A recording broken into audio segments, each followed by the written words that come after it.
as I'm sitting? Like, No. is it going to be like... No. Okay. As long as you don't hit it. Yeah, right, It's right. fine. Okay. I can't believe this is like my third episode with you guys. Mm, This is and then we have to take a picture before you leave. okay. I mean, I'm like so photogenic, so... You are, man. Of course. You're so photogenic.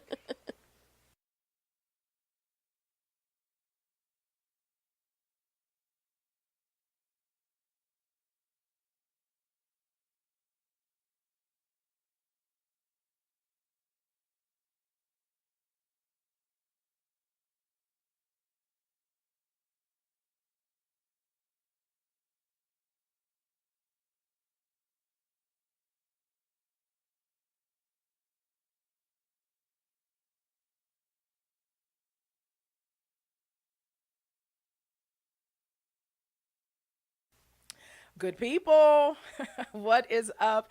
It is your girl Yolanda Murphy back with another episode of this Exceptional Journey podcast. If this is your first time, hello, how you been? What took you so long to get here? And if this is not your first time, welcome back. How'd you like the last one? I know, it was great, wasn't it? But anyway, I have someone amazing with me today, my hub girl. But before we get to the guest, let me go ahead and plug my social media as always because I tend to forget at the end. I'm kind of Forgetful Jones. You remember Forgetful Jones from Sesame Street? I do not. No? Oh No. my gosh, I've just aged myself. But social media really quick, Facebook and Instagram at This Exceptional Journey, and then Twitter at TEJ Podcast.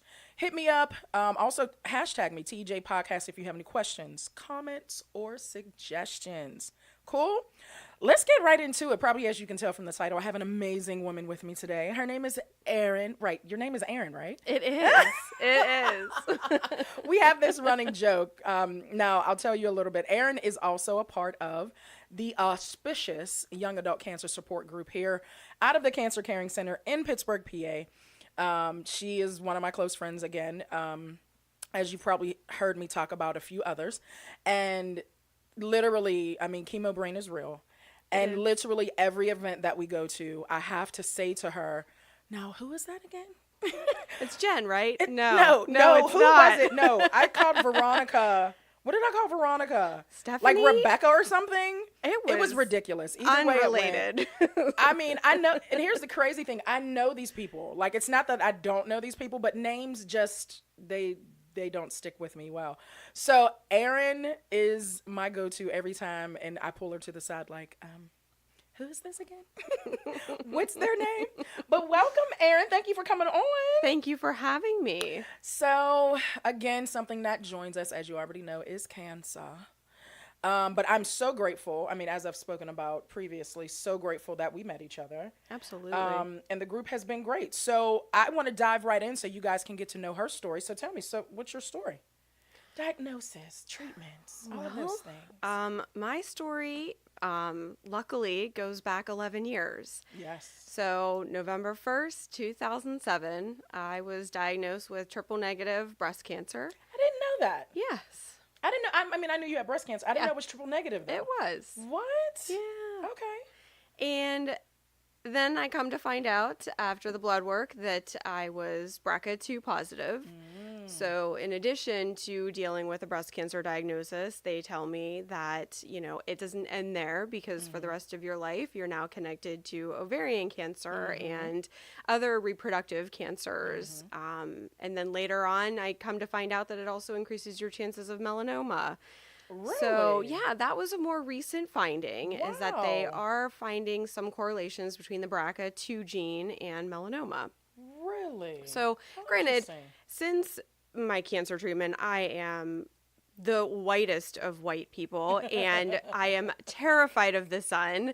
And when I do go out in the sun, it is SPF 1000 Yes. every 5 minutes, Hashtag SPF and 1000. year round. Yeah. My face cream has SPF in it, and I love it. it's all the time. So I smell like the beach all the All the time, which is fine. Like, did someone go on vacation? Right. Oh, no, it's just Erin. Nope, it's just me. It's just Erin. me. It's just Erin. So funny. Okay. Yeah.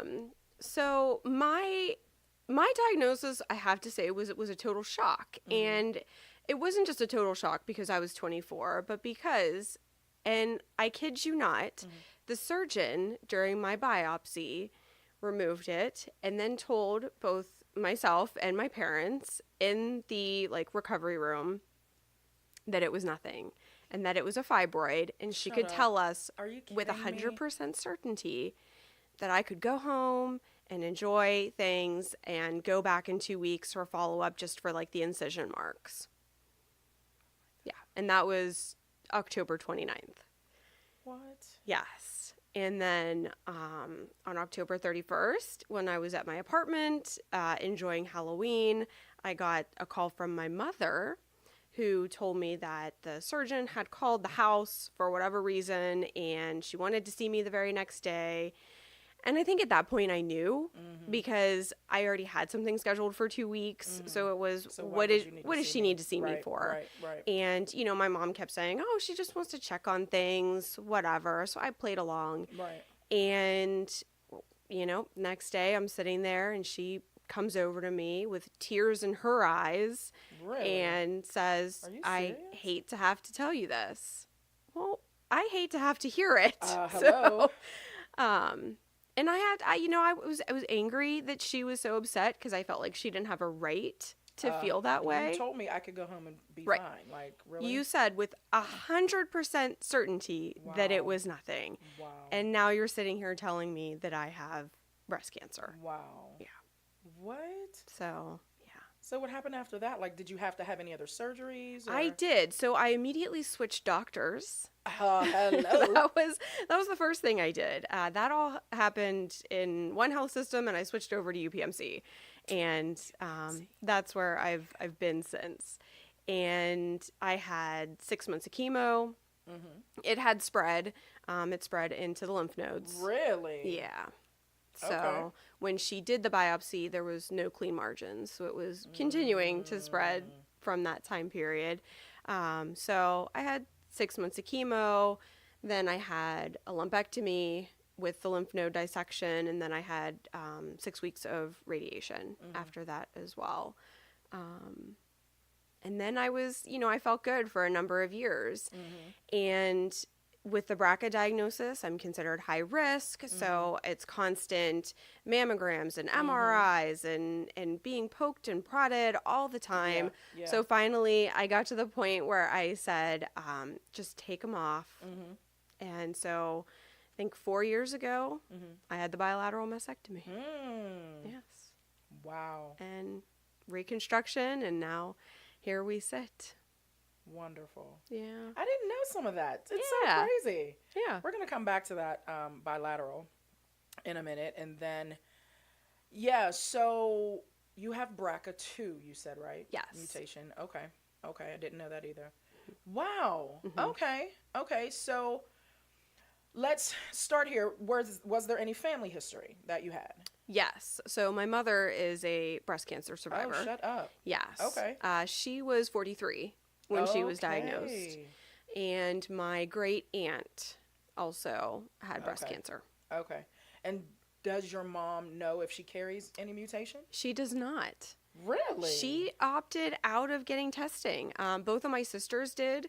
So I have two older sisters. They both got tested. One tested positive and the other one did not. So my one sister does all the she's in the high risk program at Hillman and does all that. Okay. Yeah. Okay.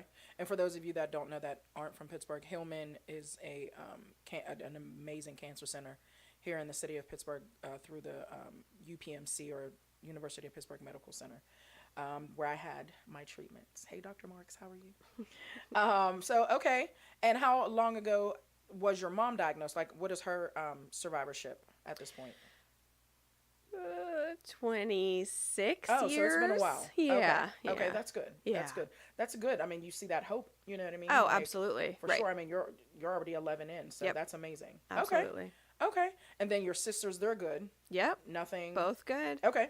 Yeah. No, my one sister, she gets a lot of small, like, basal cell carcinomas, skin cancers here and there, but she just gets them removed, and she's just monitored all the time. But that's the one that had the BRCA mutation? Yeah. Okay. That is so crazy. Yeah. It is so crazy. Can you imagine what modern technology was not even 20 years ago, 30 years ago. Oh my gosh. Like, can you imagine? Right.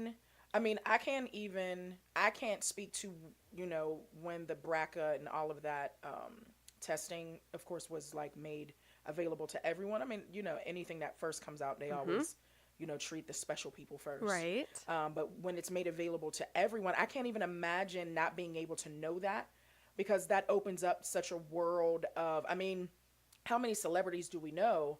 Right. Two that I know of, Angelina Jolie and Christina Applegate, who knew they carried the gene. They were like, nope, take them off. Like, nope, take everything. Absolutely. Because they knew that they carried the gene. Isn't that crazy? Like, modern technology. I mean, I'm grateful, don't get me wrong, but I can't imagine being a survivor of any cancer, not just breast cancer, but I can't imagine being a survivor 20 years ago, 30 years ago. Like, your only hope back then was just getting a vasectomy, and oh yeah, and my mom's treatment was so different from mine. Oh really? I had the chemo first, then the surgery, then the radiation, which was standard. That was the new standard, was going that route. My mom had surgery first. I did too. Then she had just the AC cocktail, and that was it. Really? No radiation? No radiation. And I had the AC cocktail. Then I had Abraxane, 12 weeks of Abraxane after the 4 rounds of AC. That's crazy. Yeah. Wow. And for people who don't know, please tell them what AC is. Adriamycin and Cytoxin. Yes. And that's 2 different types of chemo. It's a cocktail that they give you. I had Cytoxin and Taxotere. Okay. Yeah. I was allergic to Taxotere. Really? Oh, yeah. So that's how I ended up with the Abraxane, was you have to prove being allergic to Taxotere in order for the insurance company to cover it. To pay. Let's not even get started. I know, right? Please, let's not get started on the freaking insurance companies, because, right. Let's put a pin right there. So mom's good. You're good. Sisters are good. Wonderful. So let's do this. So how is life now? That's a very broad question. Let me ask you this. Sure. So what does life now look like for you as a survivor? I know a couple guests that I've had on, we talked about being a survivor is different for everyone. Mentally, what you go through during the day, whether it's at work or at home or, anything like that. So what is everyday survivorship like for you? So I think for me, life is good, especially when I'm working. Yeah. So because I love my job, I am so kind of in that mindset during the day. Yeah. Yeah. When I get home, oh my gosh, life is so different. So different. It's so different. Still. And that's where the Ativan and the medical marijuana and everything else comes into play, because there's so much of that. One, those side effects from chemo, they don't go away. They don't. And I don't want to scare anybody that, hasn't gone through that and might be looking at the future of having to go through that. But a lot of those side effects, they stick with you. And they're still with me 11 years later. I still have a lot of GI issues, Girl, don't even get me started. And it's, do I take the Imodium today, or do I need to take the probiotic today, or do I need to take Miralax today, or what? Don't listen. What's today going to look like for me? I thought it was just me. No. Girl, I talked to my PCP because, if you're lactose, I've never been lactose. I've always been a kid and even a grown adult that's been able to drink any type of milk. But even when I don't eat dairy, everything either bloats me. Yep. Oh, or yes. I'm on the toilet for ever. Yes. Like, what in the world? I know. That's Go ahead. It's after I eat, I feel like, am I 6 months pregnant here? My clothes don't fit me. I'm uncomfortable. Girl. And, luckily I live with a really great guy who doesn't mind when I'm passing gas all night if you can be with me, it comes with it. Like, it is part of the territory at this point. It is. Yeah. It's the life with the GI, and so we live it. I'm glad I wasn't the only one, but go ahead. But the anxiety, and I think I always just tell myself it's because of the BRCA. You know, because of that BRCA piece, and because there's that whole, when you have a mastectomy, it's still not 100%. Right. And they make it very clear to you over and over again, we can never remove 100% of the tissue. The good thing is the tissue that is left is going to be on top of the implant. So you'll see it. Yeah. You'll see it. You'll feel it. It can't be hidden anywhere. Right. But that's still cancer. It's still cancer. It's because there's tissue there for it to right. grow on. So whether it's small or big or whatever it is, it's still cancer. And, you know, I think that terrifies me. And add on top of that ovarian cancer risk where there's no early detection for that. So I have to have a yearly exam with my gynae, and then I have to have internal ultrasounds every year. But there's still no early detection. It's the best way that they can search for things. But there's no early signs. There's no early symptoms. And it's terrifying. It's a lot.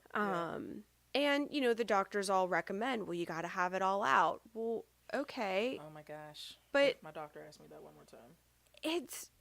How do you make that decision? Right. No, here's the crazy thing. Right after I got done with chemo, I guess my doctor, because of my age, had assumed I had children. And I love my doctor. Don't get me wrong. He's like one of the best. And he was like, okay, yeah, so let's talk about getting out. I was like, getting out what? Like, no. Right. He was like, oh, don't you have children? I said, no, I do not. Oh, well, right. Switch up your story a little bit, sir. Like, no. And that's not automatically going to be. So I think, like, that was the very first time right after chemo I finished. He asked me that. And then maybe like 6 months later or a year later, he was like, all right, so had you thought about...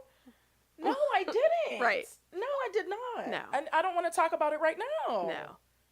No. And it's, you know, you already took my boobs. Hello. I mean, I still got mine, but yes. And now you want to take my insides. Can you leave me some lady parts? Something. Like, can I be a lady somewhere on the Can you inside? leave it somewhere? Girl. And I can't make that decision, and I'm pressured every year when I see my doctor. It's, you know, Erin, we said 35. Well, guess what? I'm now past 35. So, Erin, you know, that risk is just increasing, and you really got to consider this, and it really needs to come out. Okay, well, guess what? I'm not there yet. Right. And they have to be respectful of that. You know what I mean? For sure. Yeah. And, you know, I do say my doctors are very respectful of me and my opinions, my thoughts, and what I'm ready for. But that then increases the anxiety. I already have the anxiety. Please stop doing things to make it worse, because it's already there. I'm already, you know, afraid. I mean, having a diagnosis is enough. Let alone Absolutely. everything else that comes along with it. Right. It's ridiculous. We were talking, I think I was talking to Steven, and we were talking about how you just, like, every little thing, like everything that you feel or everything that doesn't go the way it should, or like, oh, that's the cancer. Oh my goodness. Let me go ahead and get ready. Like, it's crazy. It is. It is crazy. And I'm getting blood work done because in the past 3 months, I've had this recurring sinus infection. I was on 2 rounds of Augmentin and a round of steroids. Then all of a sudden I got a cold sore, which, I'm sorry, I haven't had one of those in 11 years since my chemo. And then the cyst on the back of my neck became infected, and I was on a round of doxycycline for that. And so for me, I'm thinking something's not right. Something's up. My body and my immune system is not as strong as it should be, and that's terrifying. And of course, automatically, I'm sitting here like, great, the chemo gave me leukemia, and now that's where I'm at. Isn't that crazy? Yes. Is that not crazy? Yeah. When I was told that, not only the chemo, but then radiation could give you cancer. I said, what? Like, what you're giving me is trying to save me, but it can give me cancer again. Right. Oh, my gosh. And of course, those are the cancers that increase as time goes on. Right. So you hit that point of post-treatment, and it's like, oh my gosh, great. I'm in remission. This feels great. This is wonderful. And then, you know, you're another year out. And then every year further out, people look at you and think, what is your problem? Yep. You are 11 years out. What do you have to be afraid of? No, are you kidding me? Okay, you don't even know where it begins. Right. And I think that's so crucial to point out, because survivorship never ends. Like, just because I no longer have the disease in my body or what have you, I still live with it every day. And not only do I live with it, but mentally it's with me every time I do something. Every time I'm like at work, or like you said, work keeps me busy mentally. Right. But when the day stops, it's still with me. Right. You know, you've moved on. You know, you've moved on with your time and your day. And of course, you know, we all have great support systems, but it's over for you. You know what I mean? And I'm yet still, you know, I still have to face the realities of it every day. Right. That's, yeah. And unfortunately, unless someone has actually lived it, you can't explain that to someone. You know what I mean? Like, they're not going to understand the anxiety and the stress and all that comes along with that. So I completely. We have physical reminders. I mean, I have a lot of scars, bilateral with mastectomy, with reconstruction. There's a lot of scarring that goes along with that. You know, even for those that have lumpectomies, prior to this surgery, I had scars from my lumpectomy. Yep, I sure do. You know, we have these visual reminders every day of what we went through, which I think in a way gives me strength. Yeah. You know, and in one side of things, it's like, oh my gosh, yeah, I lived this. I survived this. Exactly. That's amazing. And then on the other hand, it's like, well, crap, it's still not over, and it's never going to be over. This is my life for the rest of my life. It is. It's a new normal for us. Listen, now that you've brought that up, you know, if anyone has ever heard me spoke, I said that right? Oh my God. If anyone has ever heard me speak publicly, or even, you know, listen to previous episodes, I talk about the new normal and how you can never prepare for what life will be like after a diagnosis, no matter how hard you try, because everyone's after is different. Right. But we can almost assuredly guarantee you that there will be a new normal. Absolutely. Excuse me, because life is never the same. Life is not the same afterwards. So tell me about your new normal. I mean, we've talked about, you know, the Ativan. We've talked about the medical marijuana. How has that been helping? So it helps me sleep, for sure, which is my biggest issue. I can't get my brain to stop. You know, at night when it's time to relax and lay down and go to bed, that's when it's my time to go a little crazy. And the thoughts and the fears of what is happening in my body, because cancer doesn't hurt. Right.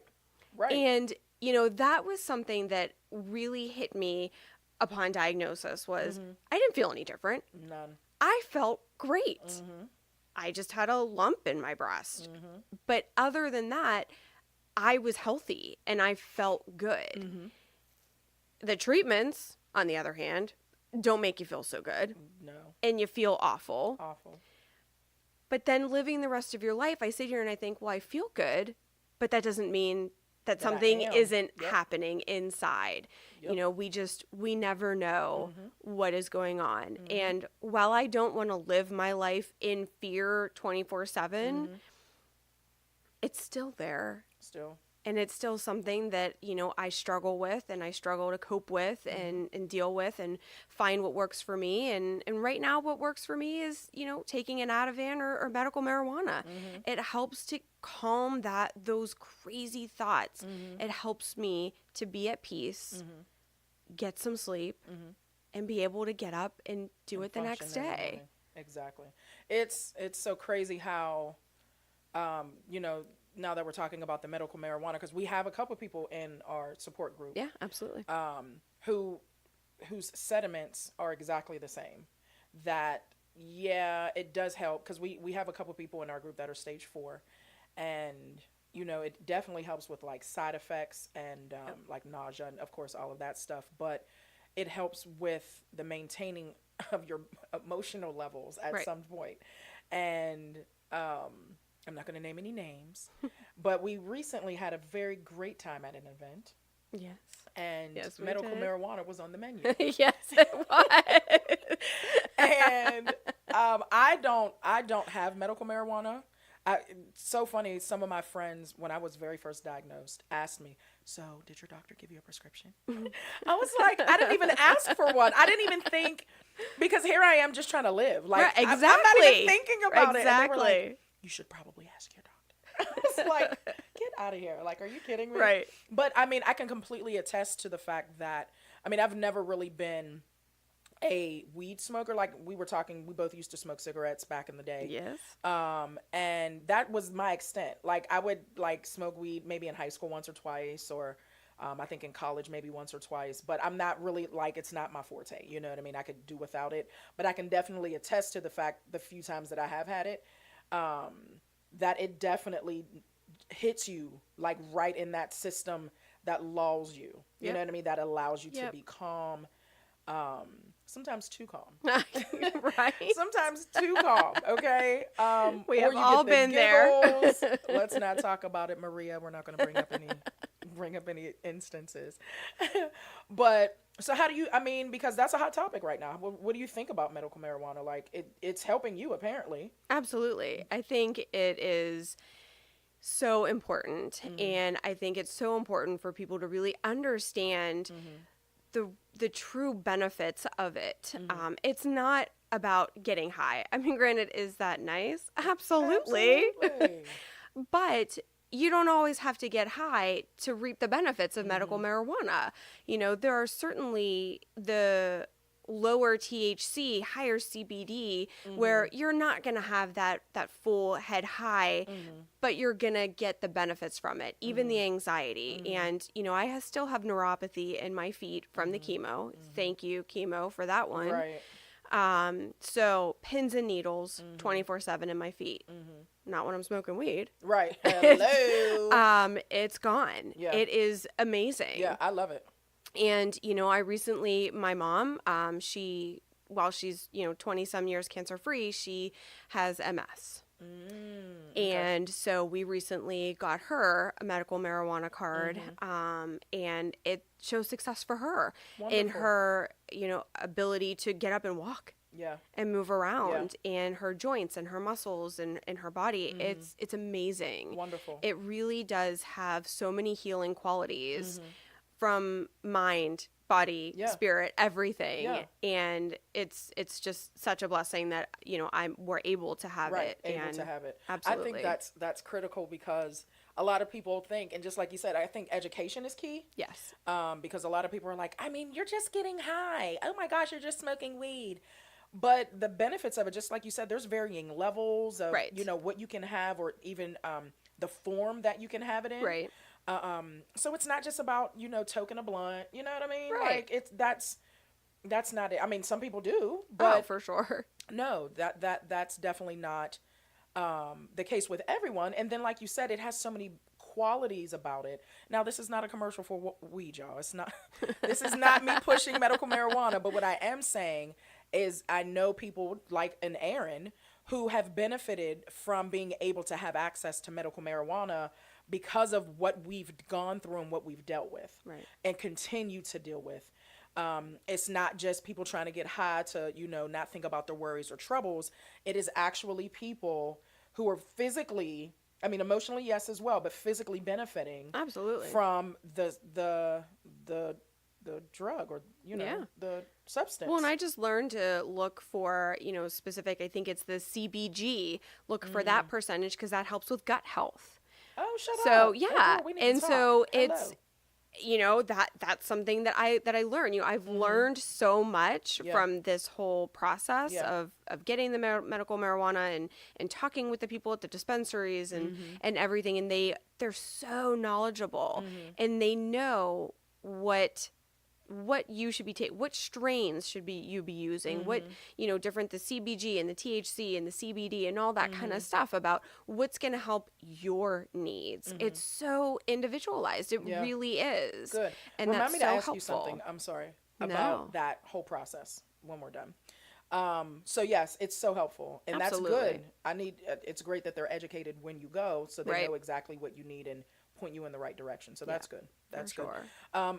So let's go back for a second to you opting to get the bilateral. So Because here's my thing.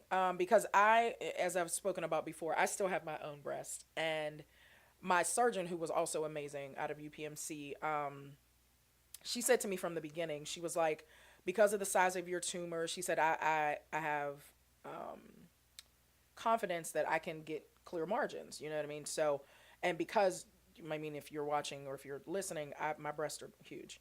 As my doctor would say, you have a lot of volume. You're volume heavy, as Dr. Awesome. Diego would say. I would think it was the funniest thing ever. Like, just say my breasts are big. That's exactly, all you gotta say. Right? Like, they're huge. Oh, you have very dense breasts. Thank you. Okay. Thank you. Right. Right. Thank you.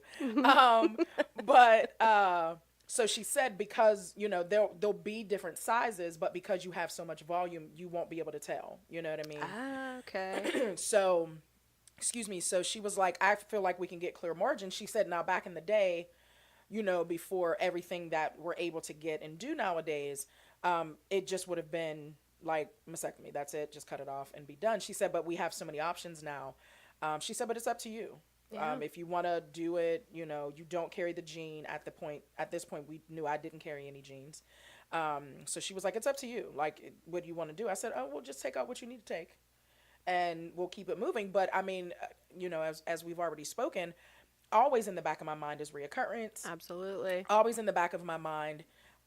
Besides, getting the mammograms, like, it's always there. You know what I mean? And yeah. I've often thought, like, what would life be like? First of all, no longer having the breast I've had since like 3rd grade, to be honest. Like, I was wearing a C in like 5th grade. Like, it's ridiculous. Holy cow. Well, maybe not a C, maybe like a B. But they were, I didn't have boobs till I was like a junior in high school. I'm so sorry to hear that. I should have gave you some, because I literally was like the only girl in middle school with like, oh my gosh, full coverage, like, just ridiculous. But I mean, I say that to say I've been thinking recently, as you already know, like you said, the more years you go out, the more you think like, holy cow, like it's any day now. Yeah, like it's any day now. So then I thought to myself, well, what would it be like to just have nothing? Because here's my thing: if I have a reoccurrence, just cut them off. Yeah, I don't want implants. I already know what it feels like to have breasts. I don't need them anymore. I don't have children. That's my thought, but I want to know your thought behind it. So my thought behind it was, if you're going to take my boobs, then you're going to give me the biggest, fakest ones ever. Honey, I'm not mad. I am not mad that at is all. what I did. Wonderful. And I opted no nipples. Oh, yeah. Because, it all confuses me sometimes, because there are at some junctures where they can't save your nipples, though, right? Right. So my breasts were too large naturally to do the nipple sparing mastectomy. So they were too big. Yeah. So that's generally for smaller. Really? That's breasted interesting. women. Why is that? Yes. Oh, so they did explain it to me, and it ends up being that whatever happens, they can't generally get them even. Oh, in that kind of makes reconstruction. The larger chested you are, the harder it is to kind of even out the nipples in reconstruction. I mean, that would be kind of like, right? Erin, fix yourself. Oh no, girl, that's my nipples just over there. No, it's just like that. It's just like that. No, my nipples just there now. Don't worry about it. Like, oh, are you breastfeeding? Oh yeah. Yep. Yeah, come on, babe. Under my armpit. Right under your armpit. Like, what? Okay. I mean, that kind of makes sense, because, I mean, the bigger your breasts are, you do have more skin and tissue. Okay. Exactly. That makes sense. So I ended up having what they call the skin sparing mastectomy, and then immediate reconstruction with expanders. Now, explain expanders. So expanders are where they put in, it's basically like a flat balloon. Mm-hmm. And then you go back every week and they slowly fill the balloon with like a saline solution. To stretch your skin. To stretch the skin back out. Because they're taking half your skin. And so, for me, even though I opted to go the largest volume they could, I don't really have porn star boobs, because I can't. I could never get that big because they took so much of the skin in the mastectomy. So they just slowly re-stretch the skin. Okay. Well, in my case, the left breast was not stretching the way they wanted it to as a result of the radiation. Oh, that makes sense. Yeah. So I ended up having what's called a latissimus flap surgery, where they take skin and tissue from your back and move it to the front to then help the expander, keep going in size. Yes. Okay. And then once you are at the size you want to be, and you can go as small as you want or as large as they can get it, then you go in another surgery. They take the expanders out, swap it out for implants, and then after that starts the nipple conversation. Oh, okay. So it's not before. No, okay. My surgeon had the conversation with me after. Okay. And it was, do you want? And there's a couple of things they can do. They can, I don't know, they call it bunch it like your skin. They kind of, they make the nipples out of your skin there, like puckering it kind of. Yeah. Or they have prosthetic nipples. They do. That you can purchase. They actually have them that if you choose prosthetics prior to your mastectomy, they will send you a mold. And you can do a mold of your nipples. Shut up. Send Modern them off. Freaking technology. Exactly. Like, are you kidding me? Right. Like, baby, I'm going to keep my nipples one way or another. Exactly. What? Blows my mind. Yes. What? And those stick, they say, for approximately 2 weeks at a time. Yeah. Which I guess is good. And then the other option is the 3D tattooing. Yes, which I've seen as well. A couple conferences that we've gone to have had like vendors and stuff there for that. My tattoo artist actually does the 3D nipple tattooing. Okay. And he's showed me things that he's done. I just honestly, I don't see a need. Yeah. So what do I need nipples for? Right. What do you need them for? And if you do them in surgery, then you always have hard nipples. Holy cow. I did not know that. So, guys, I'm learning so much. Oh my gosh. If they're puckering your skin, it's that always going to be that way. Holy crap. No, I'm good. No. And we buy padded bras to hide that kind of stuff. Right, that's what I'm saying. Like, you can't have that. No. Like, you got to put on 4 shirts. Exactly. Like, are you cold? No, I just had breast cancer. It's, it's just the way it is now. Yep. Wow, that's crazy. Well, thank you for telling me. I had no idea. Yeah. The last time my surgeon asked me if I wanted to do nipples, I told him I don't plan on entering any wet t-shirt contests in the future. That would be perfect, right? Like, so I figured I'd pass on that. Well, I mean, it's good to know your options. Absolutely. However, I mean, you chose what you felt was right for you. Yes. And for what, because I know there are some people that just chose to keep it flat. Absolutely. I know was a colleague of mine at work chose to just keep it flat. But as women, we already go through, I can speak of breast cancer specifically, of course, because we had that, but we already go through self-image stuff. Absolutely. You know what I mean? Because the cancer has attacked a part of our body that makes us women. Right. Or makes us, differentiates us from men. One of them, of course. But, so regardless of if you have a lumpectomy or a mastectomy, like the cancer is already in a place that is your woman part. So when you take some of that away, you take a part of that away. Absolutely. So it's great to know what your options are. And again, this is no pump or